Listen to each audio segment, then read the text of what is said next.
minuto corresponde al doctor Celis Mendoza. Señor presidente, señores jueces superiores, muy buenas tardes. Quiero empezar con un tema de principio, un reclamo que hacen los jueces de todas las instancias, la democratización en la votación. Esto tiene que ver con una perspectiva, creo, de pluralismo, porque ya nosotros desde jueces especializados reclamábamos una ancha base para buscar la legitimidad del presidente. Y creo que eso es muy importante. Eso no puede pasar desapercibido. Debe necesariamente proyectarse la participación democrática de jueces de paz letrado, de jueces especializados, para tener una ancha base que permita canalizar cambios, transformaciones que subyacen en la realidad. Creo que ese es un tema muy importante y decirlo en un escenario público como es este, sala plena, pero difundido a través de las redes, creo que es central, importante. Una segunda parte que quiero hacer referencia, en algunas cortes, digo algunas, felizmente nunca en nuestra querida Corte Superior de Arequipa, antes de las elecciones ya se sabía quién era el presidente. Y hay de aquel que votase por la candidatura derrotada. Era relegado a zonas inhóspitas.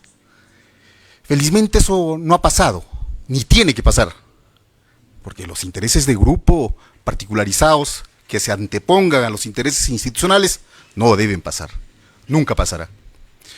Creo que eso es muy importante y de veras debemos felicitarnos todos de tener cinco candidatos, cada uno con sus propuestas, obviamente todos en función de este plan. ¿Y esto qué supone? Una preocupación de los jueces superiores, una preocupación institucional por la gobernanza. No se trata solamente de jueces que están vinculados a su hacer jurisdiccional, sino que jueces preocupados por la institución. Y eso es lo importante, porque cuando de pronto esto se convertía en una suerte de 2 o de 3, entonces perdía su legitimidad. Qué bueno, cualquiera sea de los candidatos que tengan la oportunidad de dirigir la presidencia de la Corte Superior, seguramente con la propuesta de Kenneth, con la propuesta del doctor Yucra, será de ancha base y permitirá fortalecer la legitimidad y la institución. Ese es un primer punto, segundo punto que quería tocar. Pero hay algo muy importante que también destaca y qué bueno, el doctor Yucra propone analíticamente todas sus líneas, pero no alcanza el tiempo, no le alcanzó el tiempo. El doctor Kenneth obvia, porque se entiende que eso ya está dicho, lo tiene el plan, y de hecho, quien lo asuma lo tiene que tomar y ejecutar, y eso es bueno, eso es muy bueno. Pero, es cierto, tenemos ese marco, un plan estratégico institucional del Poder Judicial del 2021 al 2030, una política de modernización de la gestión pública, una política pública de reforma del sistema de justicia. Correcto, todo correcto. Pero uno de los problemas que se afronta cuando se asume la presidencia de una corte es una suerte de sujeción formal a las decisiones políticas de la Corte Suprema. Y está bien, qué duda cabe. Pero se requiere una particularización conforme a las necesidades concretas de cada corte.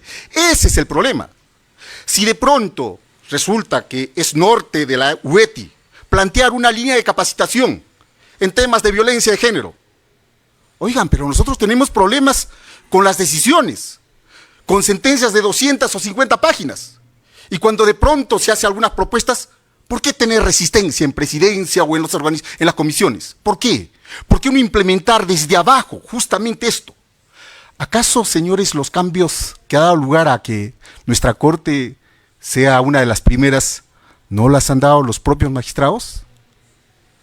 Y levantemos la imagen de Carlos Polanco, quien desde la litigación oral ha dado lugar a una presencia de nuestra Corte a nivel nacional.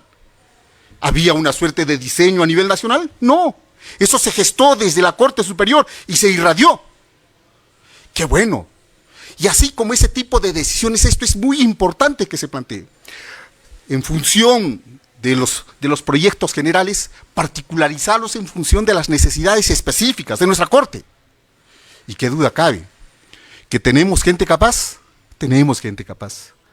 Tenemos investigadores que puedan realizar un diagnóstico de aquellos nudos en sus causas, no de lo que es un tópico común. Demora en el Poder Judicial, dicen. Pero lo que requerimos son investigadores especializados que nos digan cuál es la causa de ese nudo. ¿Será lo mismo en el área penal que en el área constitucional, que en el área civil? Claro que no. ¿Investigadores? Investigadores tenemos al doctor Jaime Coahuila. Especialistas en procesal tenemos al doctor Yucra.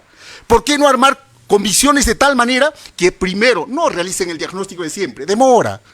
Sino lo que tenga que hacer es investigación a cuerpo como para sobre su base recién trazar esas tareas específicas. Que se acomoden obviamente dentro del plan general, que duda cabe. Pero buscando siempre acondicionarnos al caso concreto. Debemos felicitarnos en la Corte de tener magistrados superiores y también especializados y de paz de extraordinaria formación. Debemos felicitarnos de tener a un Kenneth del Carpio con esa formación. Debemos felicitarnos de tener a un doctor Izcarra Pongo con esa inquietud de la juventud, del cambio. Debemos felicitarnos de tener un procesalista de la talla del doctor Yucra y los que no están presentes, o una persona en dominio de gestión como Fernán Fernández. Pero no se trata solamente de reconocer, sino darle las tareas que corresponden para el cambio institucional. Entonces, este plan que han hecho referencia, de lo que se trata es no solamente de tenerlo como un diseño y seguir, que frente al bostezo de los supremos, nosotros nos dormamos. Bostezan y a dormir. No, nosotros tenemos que implementar activamente desde nuestra Corte esos cambios. He hecho una revisión, y seguramente todos los colegas que participan, de los planes. Y resulta que todos, y parece un lugar tópico allá, hablar de la demora, de la demora en el trámite de los procesos. Desde los candidatos a la presidencia de la Corte Suprema hasta nosotros mismos. Hacemos referencia, es un tópico común. Pero no nos quedemos solamente en hacer referencia a la demora, sino veamos cuáles son aquellos mecanismos, primero, ya después de haberlo diagnosticado, cuáles son aquellos mecanismos que podrían permitir la optimización de esa demora. Recordaba lo que señalaba el doctor Kenneth del Carpio, la gestión con el doctor Nímer Marroquín, cuando implementamos, y con iniciativa propia, con Julio Becerra, ingeniero, muy destacado, una forma electrónica de controlar la realización de las audiencias, que luego se proyectó a nivel nacional. Implementamos en aquellos momentos, y no es que quiera hacer referencias a cuestiones de gestión individual de juzgados, sino que aquellas que tuvieron impacto, por lo menos en un conjunto de juzgados. Un intento de constitucionalización de la justicia penal, así lo denominamos a un cambio con César Saguanay, Orlando Abril, del Carpio, cuando se cuestionaba precisamente ello. Y fue una decisión de bastante coraje, creo, para efectos de, sin modificación del Código Procesal, realizar simplemente un rediseño. Y una corporativización de un juzgado especializado y otros que comenzaron a corporativizarse sin necesidad de la modificación de la ley orgánica del Poder Judicial. Y los resultados estuvieron ahí. Los resultados se presentaron. Solamente un pie de página, porque creo que esto es muy importante. ¿Será lo mismo una mora o ineficiencia en el trámite de los procesos ante juzgado de paz que una mora o demora ante los jueces penales, dirección de audiencia o problemas de trámite? ¿Cuál es el problema? Porque no solamente nos vamos a quedar en la generalidad de hablar de demora, sino especificar. Y hay problemas, señor presidente, hay problemas, estimados doctores, de dirección de audiencia. Eso es constatable. Eso es constatable. Porque resulta que si el magistrado no sabe conducir metodológicamente un contradictorio, pues obviamente se van a dispersar las audiencias. Y ese es un principal problema que se tiene. ¿Por qué no orientamos la capacitación en función de ello? ¿Se puede? Claro que sí. Hemos desperdiciado una oportunidad tremenda con la reforma del proceso penal, y ahora en un contexto de contrarreforma hay necesidad de reevaluar, de revisar todo aquello que bajo una base aparentemente constitucional degeneró. Justicia eficiente, correcto. Pero, ¿cómo? Junto con el doctor Kenneth tuvimos oportunidad de participar, yo como ponente, perdón, él como participante y yo como ponente, así, en ese orden, en Huánuco, precisamente sobre el tema del expediente judicial electrónico, que cualquiera podría tener la idea que se trata del expediente este que conocemos actualmente. No, es algo diferente, es algo que recién se va a implementar, y en esa oportunidad con fuerza señalamos que había necesidad de entrar a un proceso de reforma tecnológica, de recién internalizar, hacer empatía, hacer amigable ese sistema. Y qué bueno, si esto se llega a plasmar, no obstante que los retrasos que hay, pues esto va a ser formidable. Esa suerte de una justicia eficaz, esa suerte de justicia ecoambiental, cero papel, y con una suerte de rápido trámite, va a ser muy, muy importante. Pero no nos quedemos en el eje, porque la propia Corte Suprema, claro, no sabemos cuál es la perspectiva, por lo menos los que sí lo afrontamos desde las necesidades prácticas lo conocemos, esto que ya puede parecer un San Benito, pero que si no lo rescatamos, tal como lo dijo el doctor Yucra, la inteligencia artificial.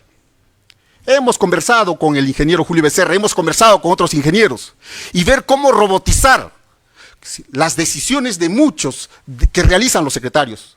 ¿Se puede? Sí se puede. ¿Se puede realizar esto así, monitoreando con planes pilotos en Arequipa? Sí se puede. Así es que esa es una oportunidad que tenemos nuevamente de lograr. Robotizar, respuestas mecanizadas, se puede. Y tenemos el personal idóneo. De hecho, trabajando con el doctor Max Rivera, habíamos implementado a propósito de las sanciones que imponíamos a los secretarios, a los especialistas, que participen en una escuela de formación de ingeniería, de inteligencia artificial. Te sanciono no de boca, no para decirte simplemente has hecho mal, porque lo que me vas a decir es carga procesal. No, lo que habíamos hecho referencia es, aparte de que te voy a decir cuál es la razón por la que pues, se te está llamando la atención, tienes que asistir a esta suerte de escuela. Y así se ha hecho. Así se está haciendo. Es una forma de ir haciendo amigable la inteligencia artificial. Como bien se dice, no va a reemplazar al juez, pero sí va a ser un instrumento poderoso para hacer ágil la justicia. Eso es muy importante, pero tenemos que dar pasos adelantados y no caer en esa suerte de estandarización de lo general, de las políticas que representa la Corte Suprema, sino ejecutarlos ya desde ahora, porque la inteligencia artificial está a la mano, porque la inteligencia artificial lo tienen cada uno de nosotros cuando de pronto tenemos el chat, porque la inteligencia artificial solamente requiere, ¿cierto?, de que nosotros carguemos de información y con ello podamos emitir decisiones. Es decir, estoy poniendo como ejemplo esto nada más, hay necesidad de hacer amigable la inteligencia artificial, no solamente para el tema de trámite, sino también para el tema del razonamiento. El razonamiento judicial como una suerte de mecanismo que ayude, lógicamente, a prontas decisiones. Y en Lima, en lo laboral, el doctor Ricardo Corrales hacía referencia a que se emitían una suerte de sentencias estandarizadas. ¿Cuántos peligros comunes podríamos tener? ¿Cuántos delitos de lesiones? ¿Se podría trabajar en el ámbito penal? ¿En lo civil? En lo penal, probablemente por la responsabilidad individual, no. En lo civil. Entonces, tenemos que ir proyectando ese tipo de medidas para efectos de que se pueda trabajar. Eso, obviamente, es muy importante. Y no es cuestionar la propuesta de Kenneth. Dice, yo he trabajado desde la Corte. Yo he trabajado desde afuera y desde adentro. Y desde afuera y desde adentro ya tenemos una perspectiva dialéctica de cómo realizar un cambio. Cualquiera sea la decisión, doctor Yucra, doctor Izcarra, doctor Kenneth, doctor Max, asuman el compromiso de que esto va a ser una respuesta colectiva. Demos esa respuesta a nivel nacional y logremos que nuestra Corte siga siendo privilegiada. Muchas gracias.